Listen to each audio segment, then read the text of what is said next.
अनेक वरिष्ठ महानुभाव, आदरणीय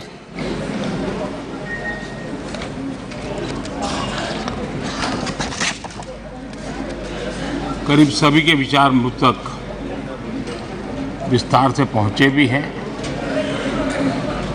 मैंने स्वयं भी कुछ भाषण सुने भी हैं।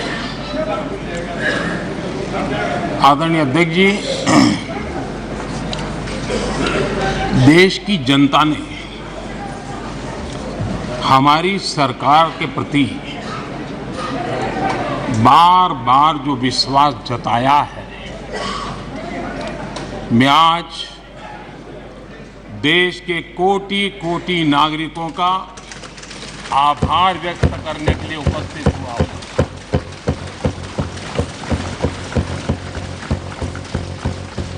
और अध्यक्ष जी कहते हैं भगवान बहुत दयालु है और भगवान की मर्जी होती है कि वो किसी न किसी के माध्यम से अपनी इच्छा की पूर्ति करता है, किसी न किसी को माध्यम बनाता है। मैं इसे भगवान का आशीर्वाद मानता हूं कि ईश्वर ने विपक्ष को सुझाया और वो प्रस्ताव लेकर आए।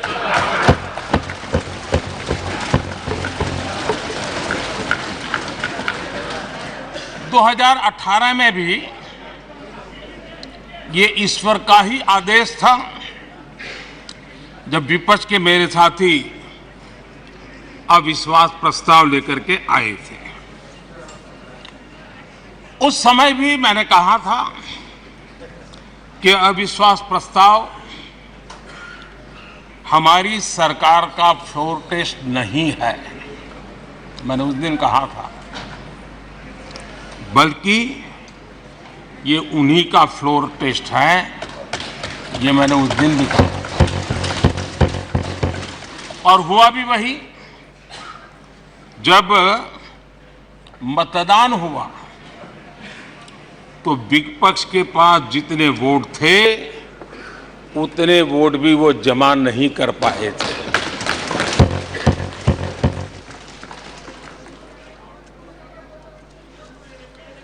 और इतना ही नहीं, जब हम सब जनता के पास गए तो जनता ने भी पूरी ताकत के साथ इनके लिए नो कॉन्फिडेंस घोषित कर दिया।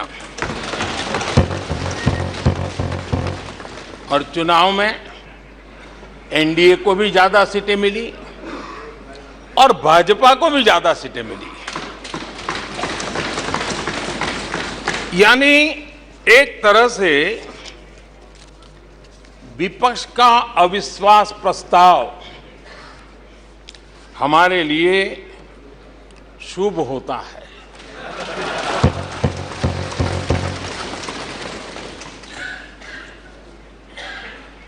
और मैं आज देख रहा हूं कि आपने तय कर लिया है कि एनडीए और बीजेपी 2024 के चुनाव में पुराने सारे रिकॉर्ड तोड़ करके भव्य विजय के साथ जनता के आशीर्वाद से वापस आएंगे। आदरणीय अध्यक्ष जी, विपक्ष के प्रस्ताव पर यहां 3 दिनों से अलग अलग विषयों पर काफी चर्चा हुई है। अच्छा होता कि सत्र की शुरुआत के बाद से ही विपक्ष ने गंभीरता के साथ सदन की कार्यवाही में हिस्सा लिया होता। बीते दिनों इसी सदन ने और हमारे दोनों सदन ने जनविश्वास bill, mediation bill, dental commission bill, आदिवासियों के लिए जुड़े हुए bill, digital data protection bill, national research foundation bill, coastal aquaculture से जुड़ा बिल, ऐसे कई महत्वपूर्ण बिल यहां पारित किए। और ये ऐसे बिल थे जो हमारे फिशरमैन के हक के लिए थे, और उसका सबसे ज्यादा लाभ केरल को होना था। और केरल के सांसदों से ज्यादा अपेक्षा थी कि ऐसे बिल पर तो अच्छे ढंग से हिस्सा लेते, लेकिन राजनीति उन पर ऐसी हावी हो चुकी है कि उनको फिशरमैन की चिंता नहीं है। यहां नेशनल रिसर्च फाउंडेशन का बिल था, देश की युवा शक्ति के आशा आकांक्षाओं के लिए एक नई दिशा देने वाला बिल था। हिंदुस्तान को एक साइंस पावर के रूप में भारत कैसे उभरे, वैश्विक दीर्घदृष्टि के साथ सोचा गया था। उससे भी आपका इतराज। डिजिटल डाटा प्रोटेक्शन बिल, ये बिल अपने आप में देश के युवाओं के जज्बे में जिस बात आज प्रमुखता से है, उससे जुड़ा हुआ था। आने वाला समय टेक्नोलॉजी ड्रिवन है। आज डाटा को एक प्रकार से सेकंड ऑयल के रूप में, सेकंड गोल्ड के रूप में माना जाता है। उस पर कितनी गंभीर चर्चा की जरूरत थी, लेकिन राजनीति आपके लिए प्राथमिकता थी। कई ऐसे बिल थे जो गांव के लिए, गरीब के लिए, दलित के लिए, पिछड़ों के लिए, आदिवासी के लिए, उनके कल्याण की चर्चा करने के लिए थे, उनके भविष्य के साथ जुड़े हुए थे। लेकिन इसमें इन्हें कोई रुचि नहीं है। देश की जनता ने जिस काम के लिए उनको यहां भेजा है, उस जनता का भी विश्वासघात किया गया है।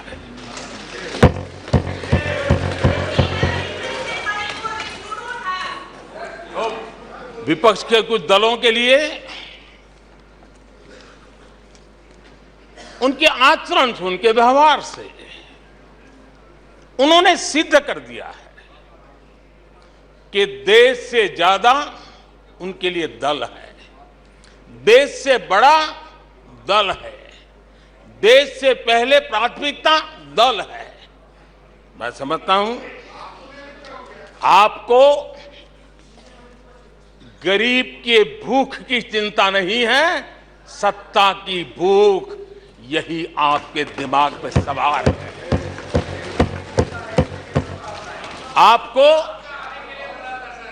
देश के युवाओं के भविष्य की परवाह नहीं है, आपको अपने राजनीतिक भविष्य की चिंता है। और माननीय अध्यक्ष जी, आप झूठे एक दिन सदन चलने भी दिया, किस काम के लिए?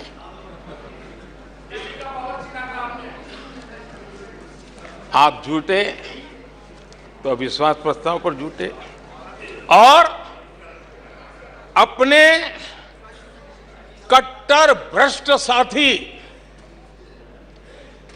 उनकी शर्त पर मजबूर होकर के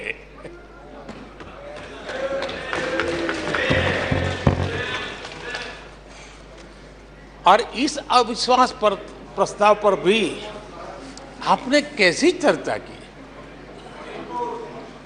और तो मैं तो देख रहा हूं सोशल मीडिया में आपके दरबारी भी बहुत दुखी है। ये हाल है आपका। और अध्यक्ष जी देखिए, मजा है इस डिबेट का कि फील्डिंग विपक्ष ने ऑर्गेनाइज की, लेकिन चौके छक्के यहीं से लगे।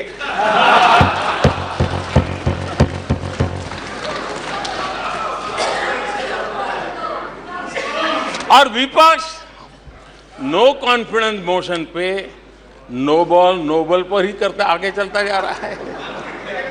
इधर से सेंचुरी हो रही है, उधर से नो बॉल हो रहे हैं।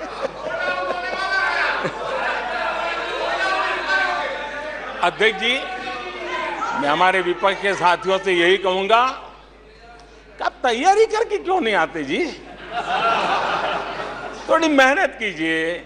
और मैंने 5 साल दिया आपको मेहनत करने के लिए। 18 में कहा था कि 23 में आप आना, जरूर आना। 5 साल भी नहीं कर पाए आप लोग। क्या हाल है आप लोगों का, क्या दारिद्र्य है।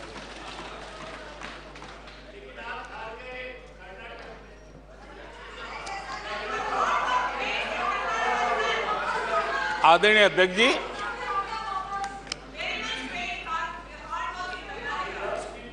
विपक्ष के हमारे साथियों को दिखास की, छपास की बहुत इच्छा रहती है, पर स्वाभाविक है। लेकिन आप ये मत भूलिए कि देश भी आपको देख रहा है। आपके एक एक शब्द को देश गौर से सुन रहा है। लेकिन हर बार देश को आपने निराशा के सिवाय कुछ नहीं दिया है। और विपक्ष के रवैये पर भी मैं कहूंगा, जिनके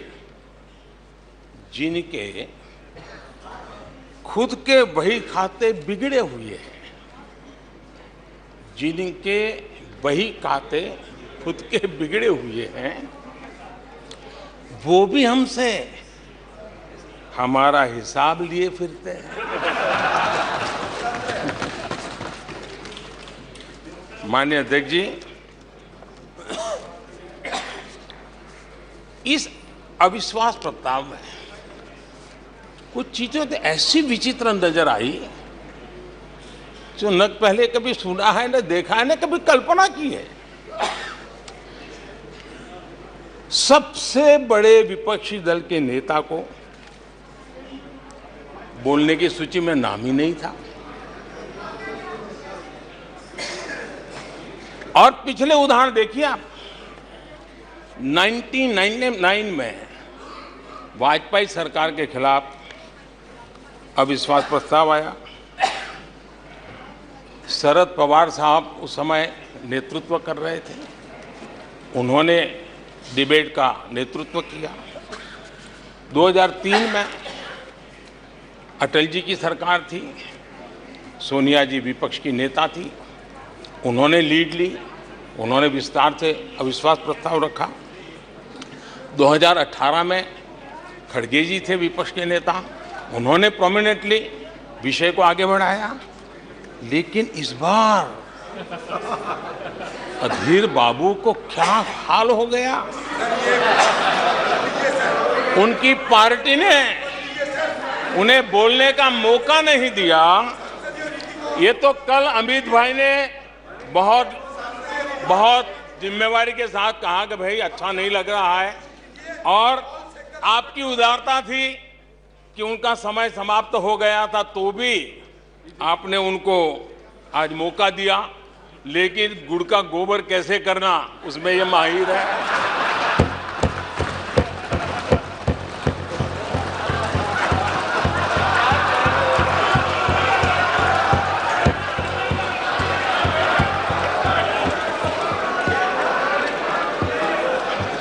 मैं नहीं जानता हूं कि आखिर आपकी मजबूरी क्या है।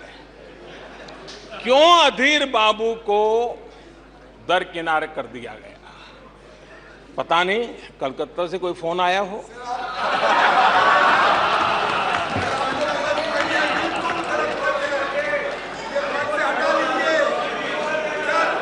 और कांग्रेस बार बार उनका अपमान करती है। कभी चुनावों के नाम पर उन्हें अस्थायी रूप से फ्लोर लीडर से हटा देते हैं। बिट्टू जी,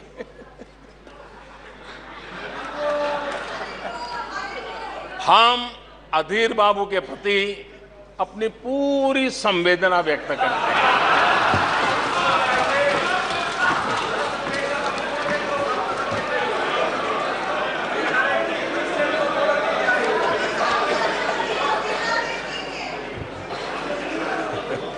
सूरज जी जरा जोर से हंस लीजिए।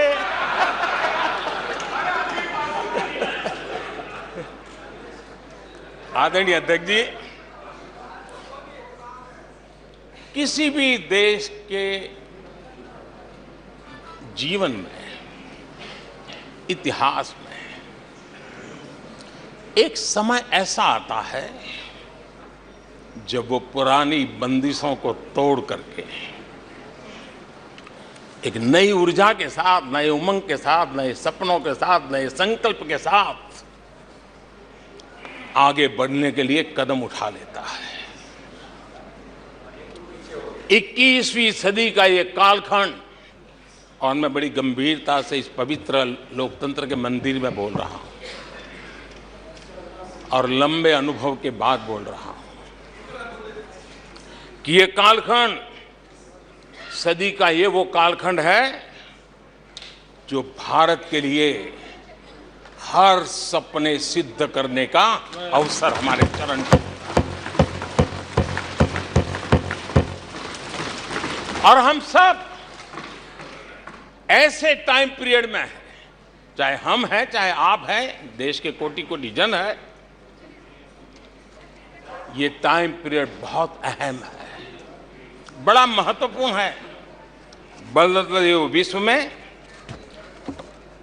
और मैं इन शब्दों को भी बड़े विश्वास से कहना चाहता हूं कि ये कालखंड जो घड़ेगा उसका प्रभाव इस देश पर आने वाले 1000 साल तक रहने वाला है। 140 करोड़ देशवासियों का पुरुषार्थ इस कालखंड में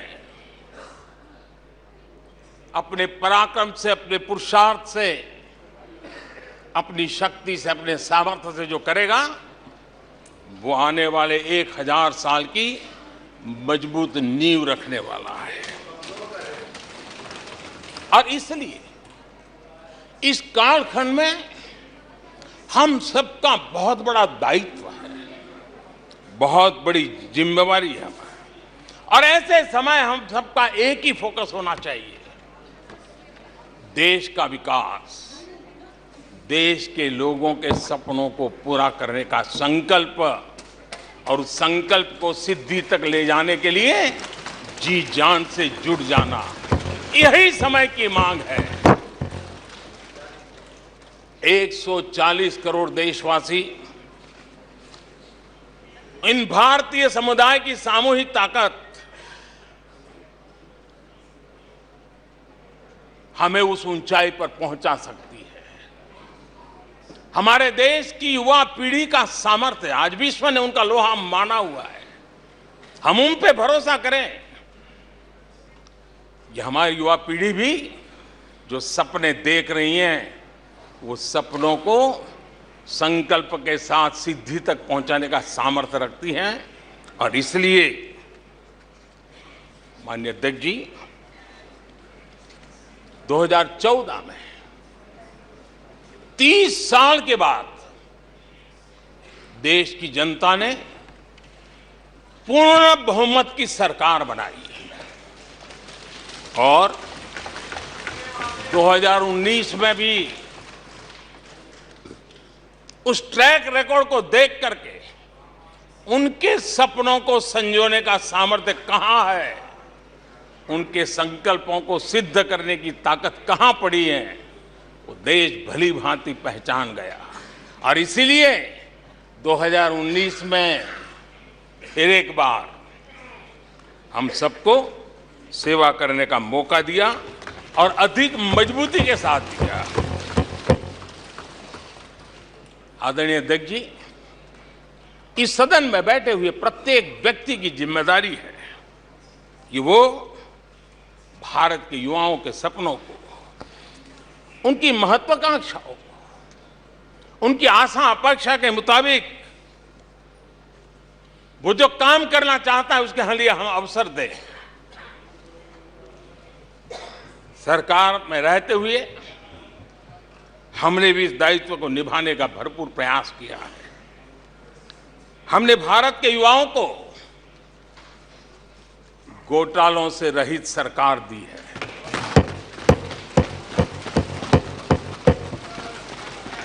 हमने भारत के युवाओं को, आज के हमारे प्रोफेशनल्स को खुले आसमान में उड़ने के लिए हौसला दिया है, अवसर दिया है।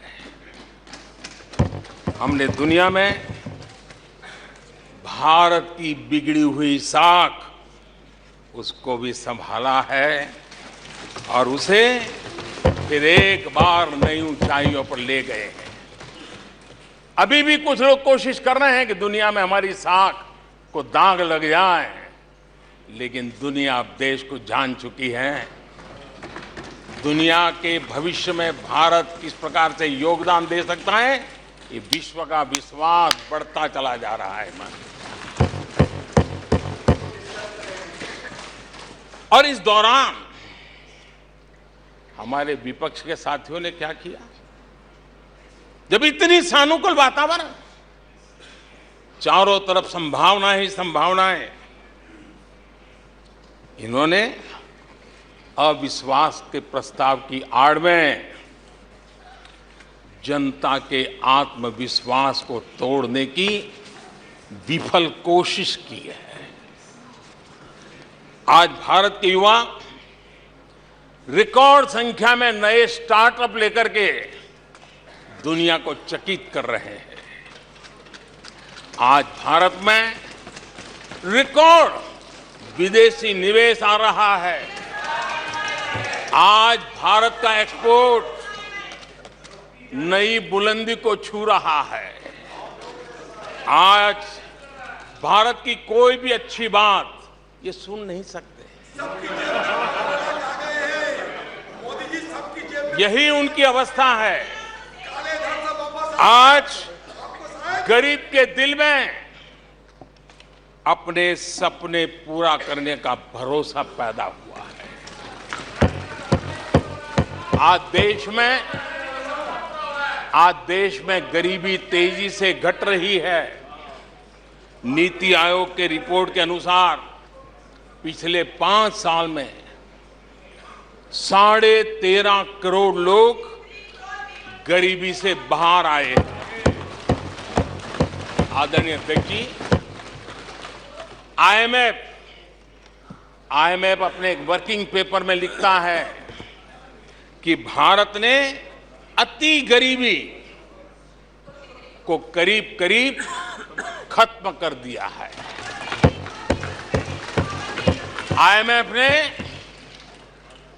भारत के डीबीटी के और दूसरे हमारे सोशल वेलफेयर स्कीम के लिए आईएमएफ ने इसे कहा है, ये लॉजिस्टिकल मार्वल है। आदरणीय अध्यक्ष जी, WHO ने कहा है, आदरणीय अध्यक्ष जी, वर्ल्ड हेल्थ ऑर्गेनाइजेशन ने कहा है कि जल जीवन मिशन के जरिए भारत में 4 लाख लोगों की जान बच रही है। ये 4 लाख कौन है?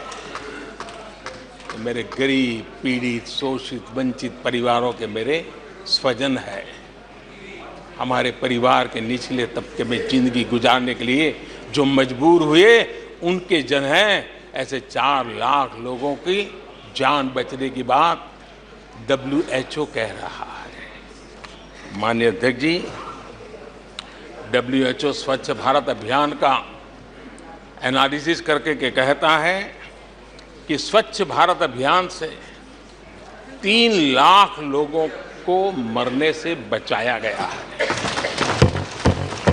आदरणीय अध्यक्ष जी, भारत स्वच्छ होता है, 3 लाख लोगों की जिंदगी बचती है। 3 लाख है कौन? वही झुग्गी झोपड़ी में जिंदगी जीने के लिए जो मजबूर है, जिनके लिए अनेक कठिनाइयों से गुजारा करना पड़ता है। मेरे गरीब परिवार के लोग हैं। शहरों की बस्तियों में गुजारा करने वाले लोग, गांव में जीने वाले लोग हैं और वंचित तबके के लोग हैं जिनकी जान बची है। यूनिसेफ ने क्या कहा है? यूनिसेफ ने कहा है कि स्वच्छ भारत अभियान के कारण हर साल गरीबों के 50,000 रुपये बच रहे हैं। ये लेकिन भारत की इन उपलब्धियों से कांग्रेस समेत विपक्ष के कुछ लोग दलों को अविश्वास है।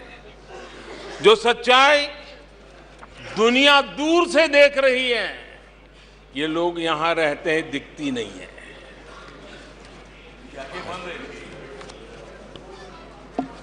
आदरणीय अध्यक्ष जी, अविश्वास और घमंड इनकी रगों में रस बस गया है। वे जनता के विश्वास को कभी देख नहीं पाते हैं। अब ये जो शुतुरमुर्ग अप्रोच है, इसके लिए तो देश क्या कर सकता है?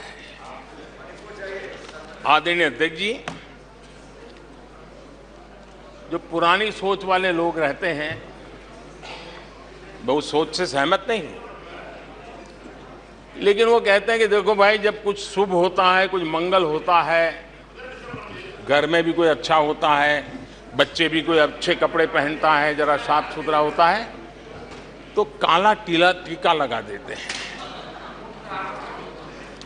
आज देश का जो मंगल हो रहा है चारों तरफ, देश की जो चारों तरफ वाहवाही हो रही है, देश का जो जय जयकार हो रहा है, तो मैं आपका धन्यवाद करता हूं कि काले टीके के रूप में काले कपड़े में निकल के सदन में आकर के आपने इस मंगल को भी सुरक्षित करने का काम किया है। इसके लिए भी मैं आपका धन्यवाद करता हूं।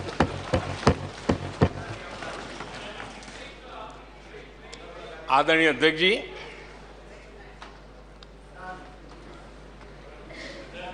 पिछले 3 दिन से भी हमारे विपक्ष के साथियों ने जी भर करके, डिक्शनरी खोल खोल करके जितने अपशब्द मिलते हैं ले आए, जितने अपशब्दों का उपयोग कर सकते हैं भरपूर, पता नहीं कहां कहां से ले आते हैं। लेकिन अच्छा है, थोड़ा मन का गुबार उनका निकल गया होगा, थोड़ा मन हल्का हुआ होगा, इतने अपशब्द बोल लिए हैं तो। और वैसे तो ये लोग मुझे दिन रात कोसते रहते हैं, उनकी ये फितरत है। और उनके लिए तो सबसे प्रिय नारा क्या है?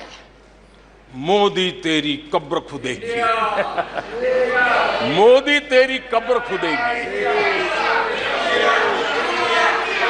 मोदी तेरी कब्र खुदेगी, ये इनकी पसंदीदा नारा है। लेकिन मेरे लिए इनकी ये गालियां, ये अपशब्द, ये अलोकतांत्रिक भाषा, मैं उसका भी टॉनिक बना देता हूं।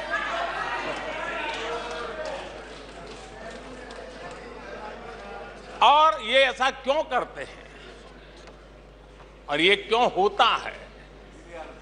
आज मैं सदन में कुछ सीक्रेट बताना चाहता हूं। मेरा पक्का विश्वास हो गया है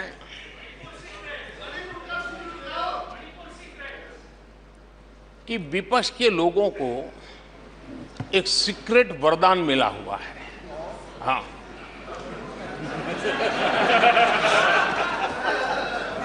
सीक्रेट वरदान मिला हुआ है जी। और वरदान ये कि ये लोग जिसका बुरा चाहेंगे उसका भलाई ही होगा।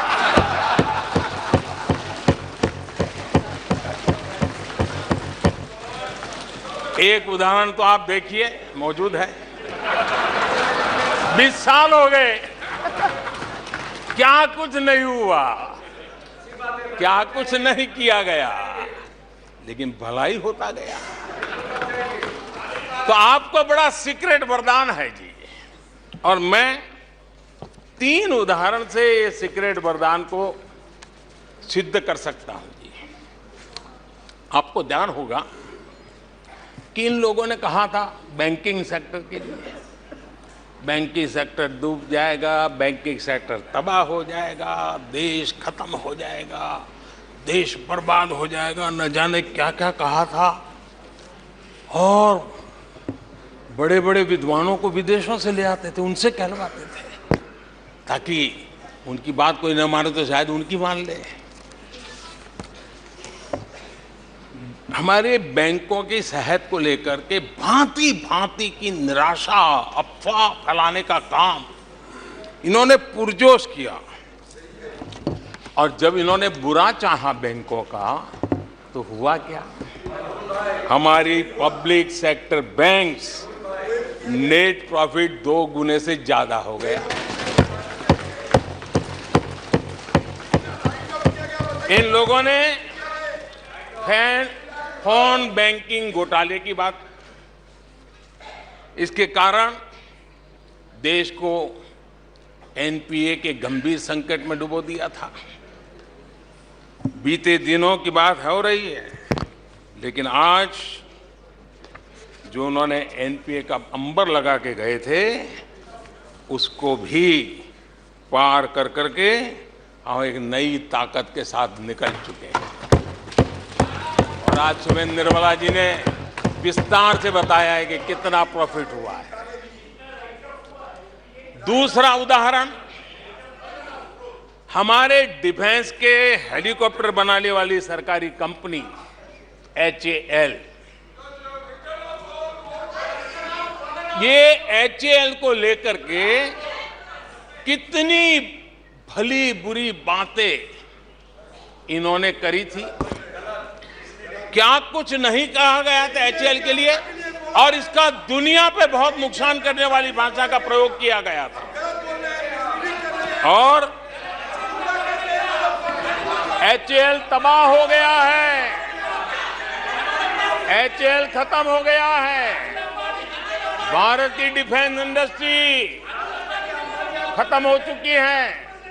ऐसा न जाने क्या क्या कहा गया था HAL के लिए। इतना ही नहीं, जैसे आजकल खेतों में जाकर के वीडियो शूट होता है, मालूम है ना? हाँ, खेतों में जाकर के वीडियो शूट होता है, हाँ। वैसा ही उस समय HAL फैक्ट्री के दरवाजे पर मजदूरों की सभा करके वीडियो शूट करवाया गया था, और वहां के कामगारों को भड़काया गया था। अब तुम्हारा कोई भविष्य नहीं है, तुम्हारे बच्चे मरेंगे, भूखे मरेंगे, HAL डूब रहा है। देश की इतनी महत्वपूर्ण इंस्टीट्यूट को इतना बुरा चाहा, इतना बुरा चाहा, इतना बुरा कहा कि वो सीक्रेट आज HAL सफलता की नई बुलंदियों को छू रहा है। HAL ने अपना highest ever highest revenue register किया है। इनके जी भर करके गंभीर आरोपों के बावजूद भी वहां के कामदारों को, वहां के कर्मचारियों को उकसाने की भरपूर कोशिश के बावजूद भी आज HAL देश की आन बान शान बन के उठ रहा है। आदरणीय अध्यक्ष जी, जिसका बुरा चाहते हैं वो कैसे आगे बढ़ता है, मैं तीसरा उदाहरण देता हूं। आप जानते हैं LIC के लिए क्या क्या कहा गया था? LIC बर्बाद हो गई, गरीबों के पैसे डूब रहे हैं, गरीब कहां जाएगा? बेचारे ने बड़ी मेहनत से LIC में पैसा डाला है। क्या कहें, जितनी उनकी कल्पना शक्ति थी, जितने उनके दरबारियों ने कागज पकड़ा दिए थे, सारे बोल लेते थे वो, सारे बोल लेते थे। लेकिन आज LIC लगातार मजबूत हो रही है। शेयर मार्केट में रुचि रखने वाले को भी ये गुरु मंत्र है कि जो सरकारी कंपनियों को ये लोग गाली देना, आप उसमें दांव लगा दीजिए साहब, अच्छा ही होने वाला है।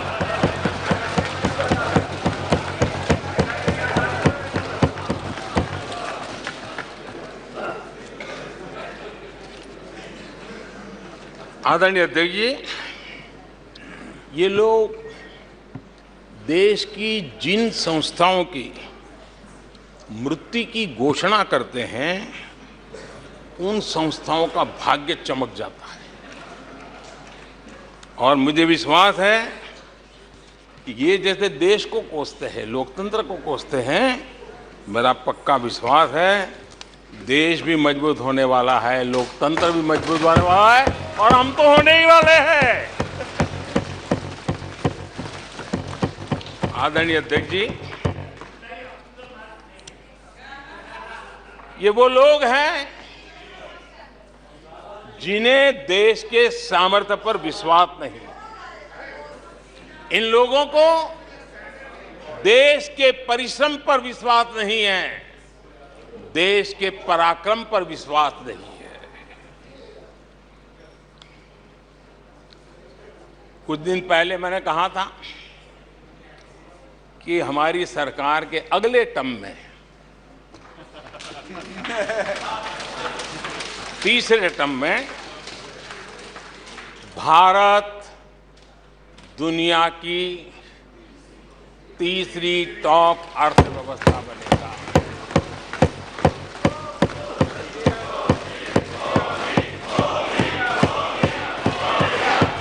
आदरणीय अध्यक्ष जी, आदरणीय अध्यक्ष जी, अब देश के भविष्य पर थोड़ा सा भी भरोसा होता जब हम ये क्लेम करते हैं कि हम आने वाले 5 साल में, नए तीसरे टर्म में, हम देश की इकोनॉमी को तीसरे पर लाएंगे। तो एक जिम्मेवार विपक्ष क्या करता? वो सवाल पूछता, अच्छा भाई बताओ, निर्मला जी बताओ कैसे करने वाले हो, अच्छा मोदी जी बताओ कैसे करने वाले हो, आपका रोड मैप बताओ। ऐसा करते। अब ये भी मुझे सिखाना पड़ रहा है। लेकिन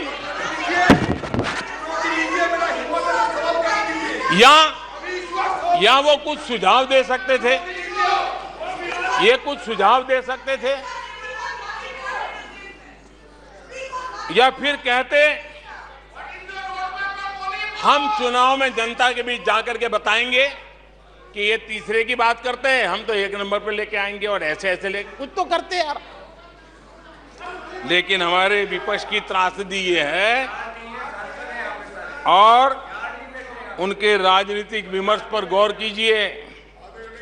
कांग्रेस के लोग क्या कह रहे हैं? अब देखिए कितना कल्पना दारिद्र्य है। इतने सालों तक सत्ता में रहने के बाद भी क्या अनुभवताहीन बातें सुनने को मिल रही है जी। क्या कहते हैं ये कहते हैं इस लक्ष्य तक पहुंचने कुछ करने की जरूरत नहीं, ऐसे ही होने वाला है तीसरे नंबर पे। बताओ, मुझे लगता है कि इसी सोच के कारण वो सोते रहे इतने सालों तक, तो अपने आप होने वाला है। वो कहते हैं बिना कुछ किए तीसरे पहुंच जाएंगे, और कांग्रेस की माने अगर सब कुछ अपने आप ही हो जाने वाला है, इसका मतलब है कांग्रेस के पास न नीति है, न नीयत है, न विजन है, न वैश्विक अर्थव्यवस्था की समझ है, और न ही भारत के अर्थ जगत के ताकत का पता है। और इसलिए सोए सोए सब हो जाएगा, यही एक आदरणीय अध्यक्ष जी, ये वजह है कि कांग्रेस के शासन में भारत गरीबी और गरीबी को बढ़ाता गया। 1991 में देश कंगाल होने की स्थिति में था।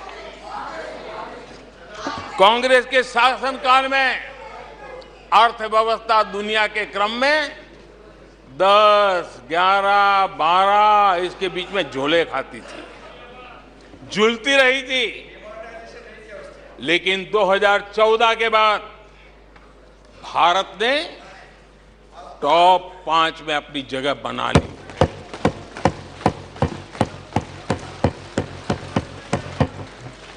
कांग्रेस के लोगों को लगता होगा कि ये कोई जादू से लकड़ी से हुआ है, लेकिन मैं आज सदन को बताना चाहता हूं माननीय अध्यक्ष, रिफॉर्म, परफॉर्म एंड ट्रांसफॉर्म एक निश्चित आयोजन, प्लानिंग और कठोर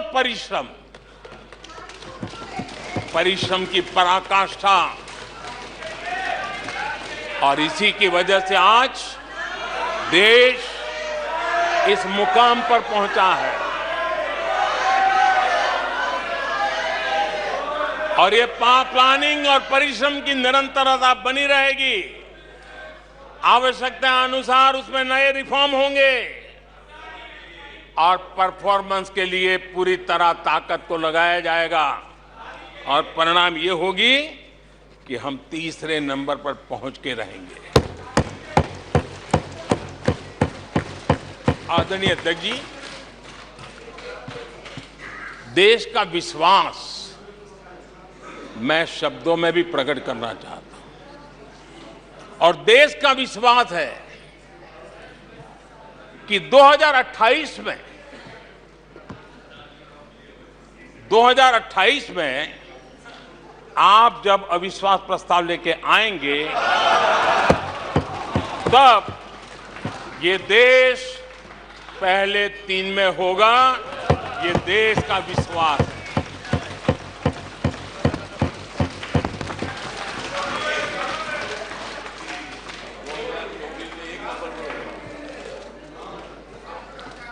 आदरणीय अध्यक्ष जी, हमारे विपक्ष के मित्रों के फितरत में ही अविश्वास भरा पड़ा है। हमने लाल किले से स्वच्छ भारत अभियान का आह्वान किया, लेकिन उन्होंने हमेशा अविश्वास जताया। कैसे हो सकता है? गांधी जी भी आके गए, करके कह के गए, क्या हुआ? अब स्वच्छता कैसे हो सकती है? अविश्वास से भरी हुई इनकी सोच है। हमने मां बेटी को खुले में शौच से मुक्त करने के लिए, उस मजबूरी से मुक्त होने के लिए शौचालय जैसी जरूरत पर जोर दिया। और तब ये कहना, क्या लाल किले से ऐसे विषय बोले जाते हैं क्या? क्या ये देश की प्राथमिकता होती है क्या?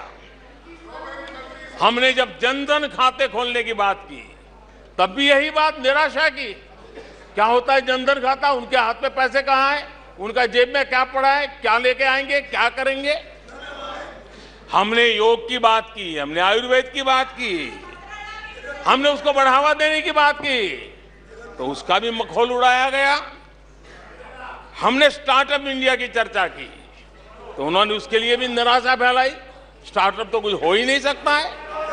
हमने डिजिटल इंडिया की बात कही, तो बड़े बड़े विद्वान लोगों ने क्या भाषण किए।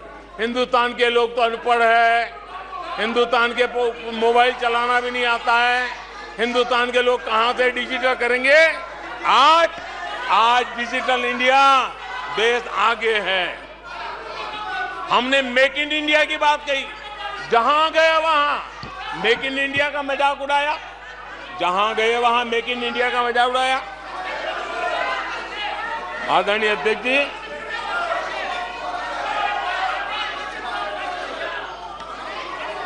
कांग्रेस पार्टी और उनके दोस्तों का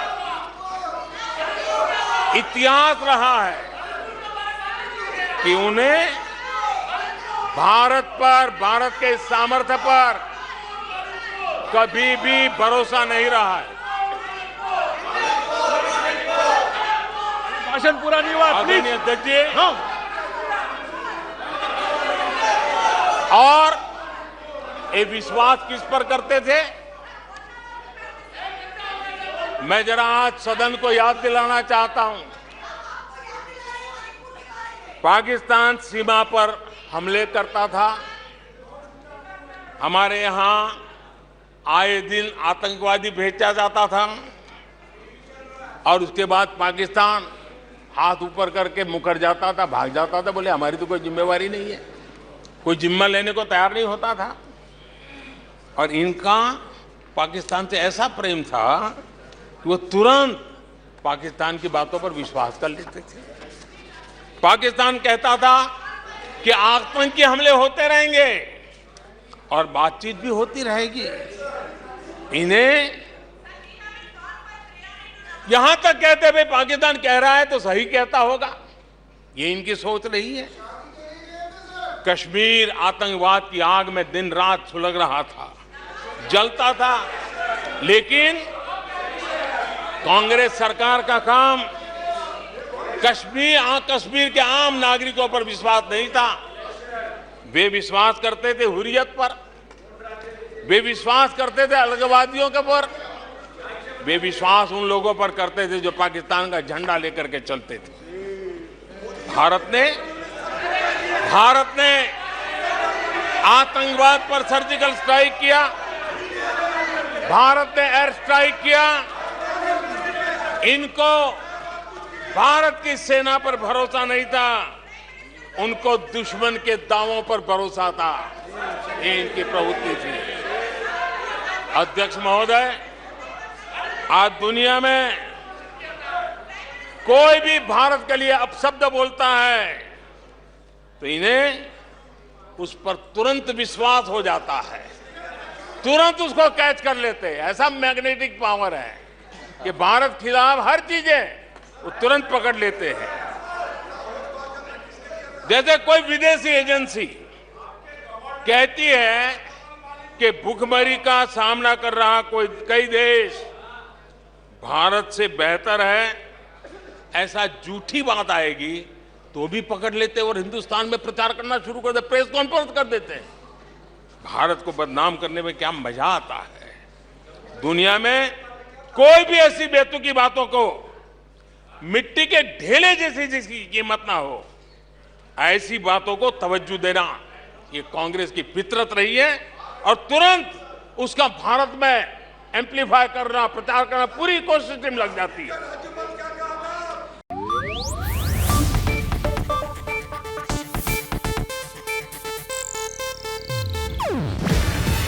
ಇದು ಏಷ್ಯಾನೆಟ್ ನ್ಯೂಸ್ ನೆಟ್ವರ್ಕ್ ಪ್ರಸ್ತುತಿ. ನೀವು ನೋಡ್ತಿದ್ದೀರಾ ಏಷ್ಯಾನೆಟ್ ಸುವರ್ಣ ನ್ಯೂಸ್.